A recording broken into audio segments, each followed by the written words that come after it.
Fatehpur अटेवा NMOPS के राष्ट्रीय आह्वान पर जनपद में अटेवा पेंशन बचाओ मंच के जिलाध्यक्ष निधान सिंह के नेतृत्व में सांसद नरेश उत्तम पटेल को पुरानी पेंशन बहाली एवं निजीकरण की समाप्ति के लिए ज्ञापन दिया गया। साथ ही शिक्षक कर्मचारियों ने सांसद से आग्रह किया कि अप्रैल में चलने वाली लोकसभा के सत्र में हूबहू पुरानी पेंशन की बहाली और निजीकरण के रोक विषय पर संसद में मजबूती से चर्चा हो, जिससे देश के करोड़ों शिक्षक कर्मचारी एवं नौजवान अपने आप को सुरक्षित महसूस कर सकें।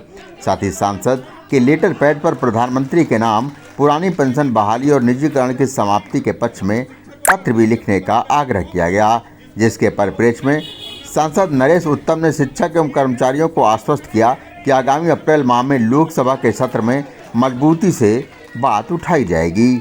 इस कार्यक्रम में लेखपाल संघ महामंत्री रावेंद्र सिंह, PWD अध्यक्ष मनोज सैनी, जल निगम अध्यक्ष महताब अली, सफाई कर्मचारी संघ के अध्यक्ष बाबूलाल पाल, हेल्थ वर्कर्स संघ के अध्यक्ष हेमचंद चौधरी, फार्मेसी संगठन के अध्यक्ष अरुणेश सिंह, धर्मेंद्र साहू, महेंद्र मौर्य, उदित सचान, देवेंद्र पांडे, अरविंद विश्वकर्मा, राजेंद्र तिवारी, नागेश पांडे, JP यादव, अजय पाल, अनिल कुमार, संदीप कुमार, पुनीत उत्तम, अशोक सिंह, पुनीत वीर विक्रम, विनोद, सुमित शर्मा, राम सेवक पाल, पुष्पेंद्र सिंह, सुमेर कुमार, धीरेन्द्र पाल, राजीव सिंह, डॉक्टर असमिया मजहार, राजकुमारी, प्रीति श्रीवास्तव, संध्या गुप्ता, जुबैदा, शालिनी मौर्य, गोल्डी, अंजू, सुषमा, अर्चना, रेखा सहित तमाम शिक्षक कर्मचारी मौजूद रहे।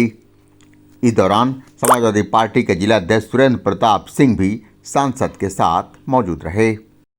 पहले जो बंद हुई उसके पहले विस्तृत BTC उसके आय व्यवस्था में उन लोगों के लिए अभी तक पेंशन बहाली का कोई वोट पर आगे नहीं बढ़ता, जबकि माध्यमिक वाले लोगों के दस्तावेज तैयार होकर लिख जाए।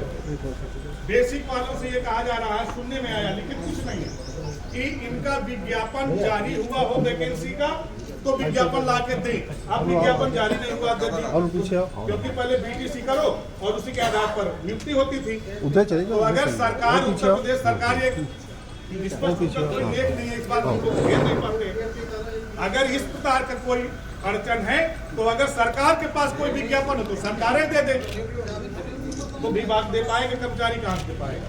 तो हम लोग आज इस अटेंडम इस कार्यक्रम में हम लोग थोड़ी सी संख्या में इकट्ठा हुए हैं। आगे 1 तारीख को सभी साथी सुन लें और हमारे मीडिया के कर्मी सुन लें। 1 तारीख को पूरे भारतवर्ष में 1 अप्रैल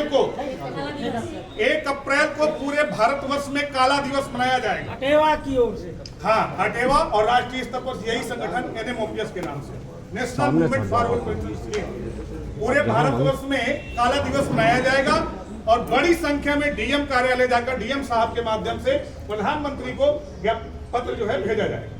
पहला पत्र आपकी तरफ से जाना चाहिए। हम लोग निवेदन करते हैं कि हमारी तरफ से आप अपने लेटर पैड पे प्रधानमंत्री को पत्र लिखिए कि जिसमें कहें कि हम निजीकरण के खिलाफ हैं और पुरानी पेंशन बहाली के पक्ष में हैं। जय युवा।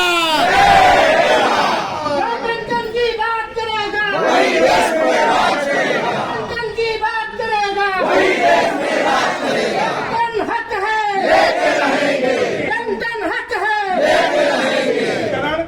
हमारी इस पुरानी पेंशन की जड़ है। हमारी पेंशन निजी हाथों में, कंपनियों के हाथ में सौंप दी गई है, इसलिए निजीकरण हमारी मूल जड़ है। जब कंपनियों में ये सभी कर्मचारी कंपनी के लिए काम करने लगेगा तो ये पूंजीवाद आएगा और फिर कुछ गिने चुने लोगों के हाथ में सत्ता होगी। जैसे आज कुछ नाम लिए जाते हैं और आरक्षण समाप्त हो जाएगा, उसमें किसी प्रकार का निजी कंपनी में कोई आरक्षण नहीं है। ये बहुत बड़ी सोची समझी चाल है। इसी के तहत सेना को कैप्चर किया गया है, अग्निवीर ला करके 4 साल की नौकरी कर दी गई और उनकी पेंशन समाप्त कर दी गई कि किसान मजदूर गरीब का बेटा आता है और नौकरी करने जाता है सेना में, उसको 4 साल की नौकरी कर दी गई।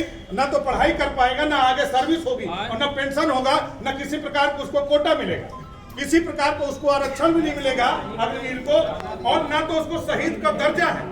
और सबसे बड़ी बात हमारी है कि अगर राष्ट्रवाद की बात करने वाले लोग राष्ट्रवाद की बात करते हैं तो सबसे बड़ा राष्ट्रवाद यह है कि अर्धसैनिक बल जो हमारे BSF के जवान, ITBP के जवान, CISF के जवान सीमा पर गर्मी में, लू में, जाड़े में मरते हैं, उनको आप जो है पेंशन बहाल करिए, तब हम लोग तो सेकेंडरी में आ जाएंगे। हम कहेंगे हमको बाद में करिए, पहले अर्धसैनिक बलों की पेंशन बहाल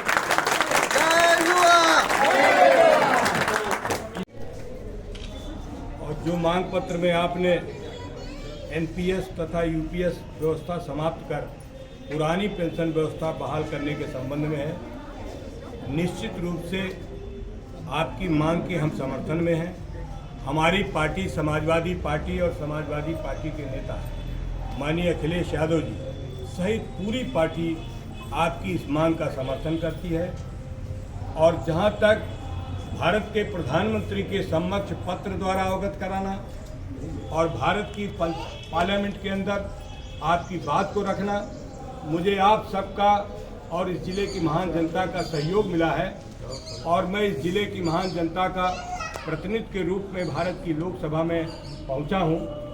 मैं विश्वास दिलाता हूं कि आप इसकी बात को अभी निश्चित रूप से जो सदन चलने वाला है 10 मार्च से, उसमें हम हमारी पार्टी इंडिया गठबंधन पूरा का पूरा आपकी इस मांग का समर्थन करता है।